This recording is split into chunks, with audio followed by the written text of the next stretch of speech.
Kapanewon untuk wilayah kecamatan yang ada di Kabupaten, Paneu untuk sebutan pengganti camatnya, Kemantren untuk wilayah kota, Mantri Pamong Praja untuk sebutan pengganti camat. Desa bicara. Desa bicara. Desa bicara. Desa bicara. Hai kawan-kawan, kembali lagi di channel YouTube Desa Bicara.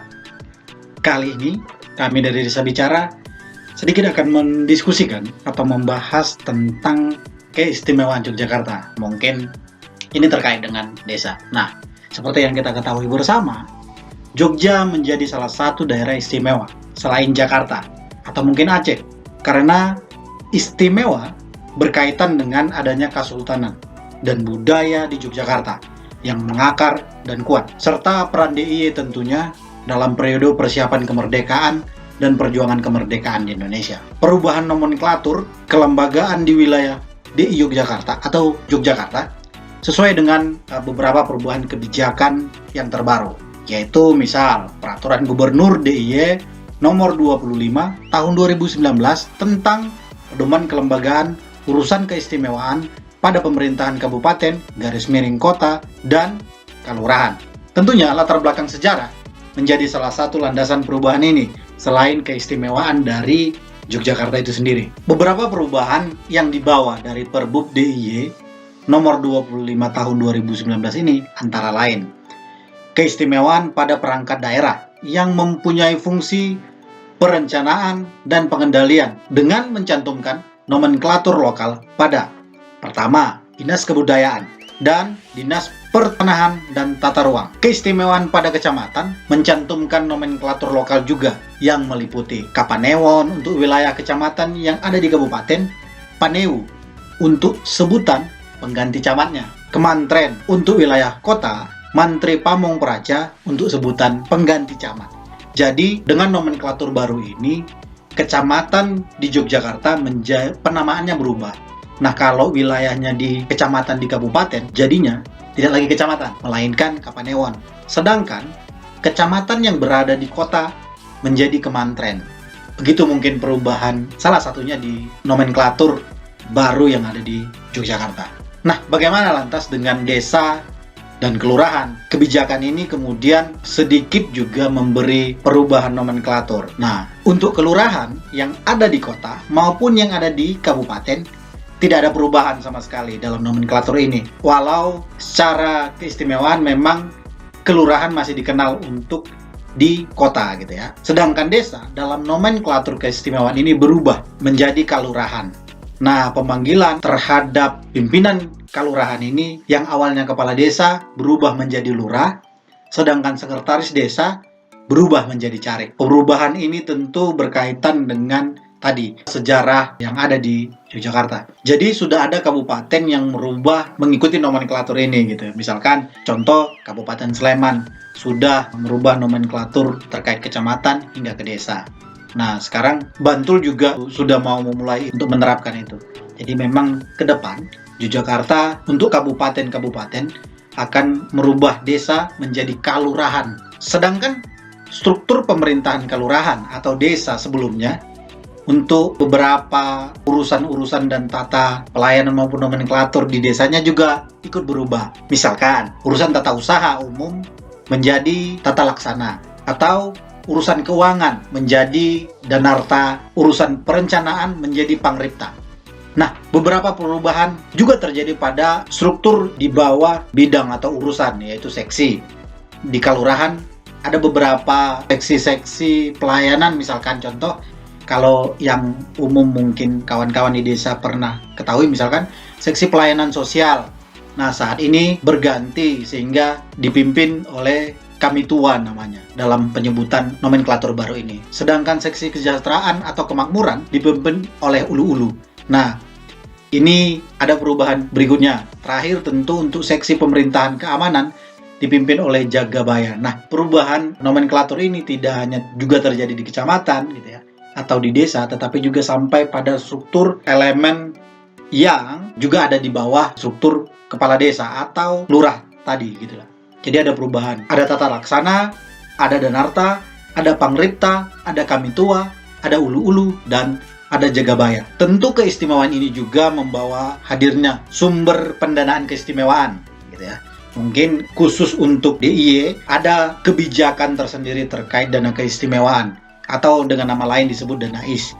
Nah, keistimewaan yang dibawa ini tentunya berkaitan dengan dan berhubungan gitu ya dengan kebudayaan yang begitu erat dengan Yogyakarta. Maka kelurahan yang dulunya desa yang sudah berubah nama ini memiliki satu tugas baru untuk penguatan kebudayaan di kelurahan seperti yang tertuang dalam peraturan gubernur DIY nomor 32 tahun 2020 tentang penyusunan rencana program, kegiatan dan pendanaan urusan keistimewaan di kelurahan atau kelurahan. Kebijakan ini kemudian mengikuti perubahan nomenklatur keistimewaan tadi gitu loh.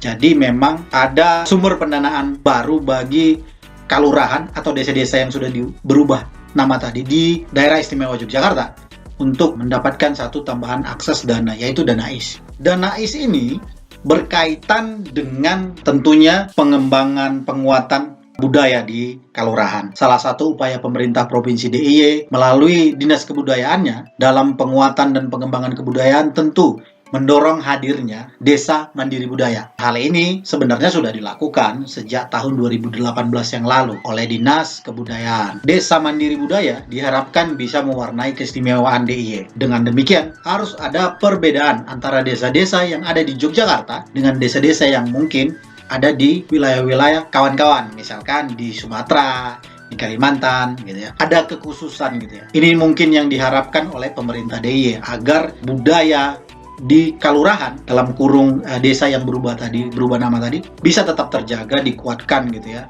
dan dikembangkan agar sebagai menjadi salah satu tanda khusus gitu. Dalam artian ini bisa menjadi kekhususan yang istimewa dari kelurahan di Yogyakarta. Pemerintah provinsi sendiri sudah menyiapkan beberapa rancangan dan beberapa desa yang akan disiapkan di tahun 2021 nanti. Pemerintah provinsi sudah menyiapkan beberapa rancangan dan beberapa desa yang diusulkan untuk menjadi desa mandiri budaya. Nah, untuk hal ini kemudian seperti yang kita tahu bersama di tahun 2020 ini disiapkan ada sekitar 10 desa yang meliputi Desa Bejiharjo, Putat yang berada di Kabupaten Gunung Kidul, Pagerharjo, Jatimulyo yang berada di Kabupaten Kulon Progo, Medomartani, Bangunkerto, Pendowo Harjo, Margodadi, Girikerto yang berada di Kabupaten Sleman, serta Sabdodadi yang ada di Kabupaten Bantul menjadi contoh atau pilot project dari Desa Mandiri Budaya ini. Desa Mandiri Budaya ini nantinya akan memperoleh kucuran dana mungkin di antara sekitar 500 juta hingga 1 miliar yang berasal dari tadi dana IS. Tentu tujuan atau harapan ketika Desa Mandiri Budaya ini ada atau dijadikan satu program oleh dinas di Yogyakarta dan menjadikan penguatan terhadap budaya, mengharapkan memang 10 desa yang direncanakan itu menjadi model awal penerapan dana IS ini di kelurahan gitu ya. Tentu juga tujuannya untuk mendorong penuntasan kemiskinan melalui penguatan kebudayaan, tidak hanya sebagai atraksi kebudayaan semata, namun dapat digunakan sebagai upaya pendapatan dan lapangan pekerjaan untuk masyarakat yang ada di kelurahan. Desa Mandiri Budaya punya tugas dari segi aspek ekonomi, sosial, dan tentunya budaya. Nah, diharapkan Desa Mandiri Budaya ini tidak hanya berhubungan dengan budaya untuk pelestarian dan penguatan, tapi juga bisa menjadikan budaya itu adalah sebagai modal sosial, penguat modal sosial di masyarakat, juga sebagai penguat ekonomi dan peningkatan kesejahteraan masyarakat di kelurahan. Pendekatan ekonomi terhadap Desa Mandiri Budaya ini berperan penting dalam hal misalkan masyarakat akan dipacu untuk mandiri dengan membangun kekuatan ekonomi skala desa atau skala kelurahan yang berkaitan dengan pengembangan dan penguatan budaya. Desa mandiri bertujuan agar desa mampu maju dan berkembang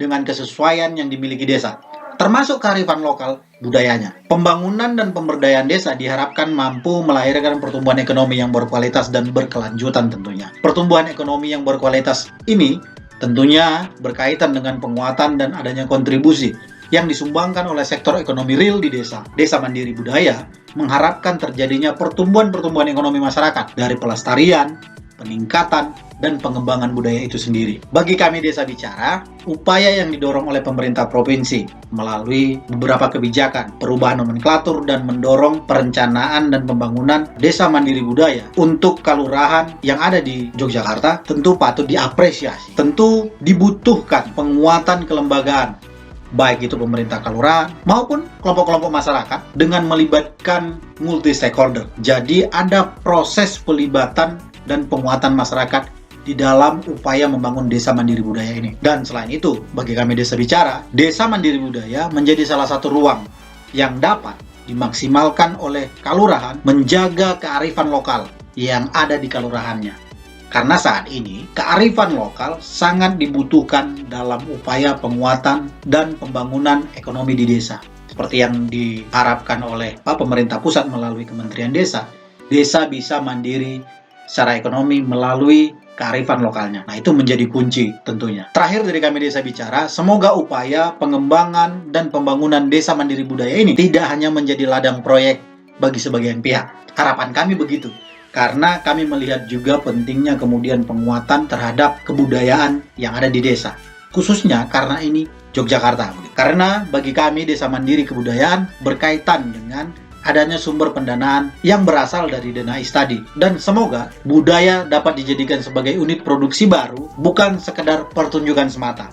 Sehingga budaya sebagai bentuk produksi baru bisa menghasilkan pundi-pundi ekonomi bagi desa. Sehingga ekonomi ini, pendapatan ini bisa dikelola untuk meningkatkan kesejahteraan masyarakat di desa. Itu dulu dari kami Desa Bicara. Sampai bertemu di video selanjutnya. Jangan lupa, tetap semangat. Salam berdesa.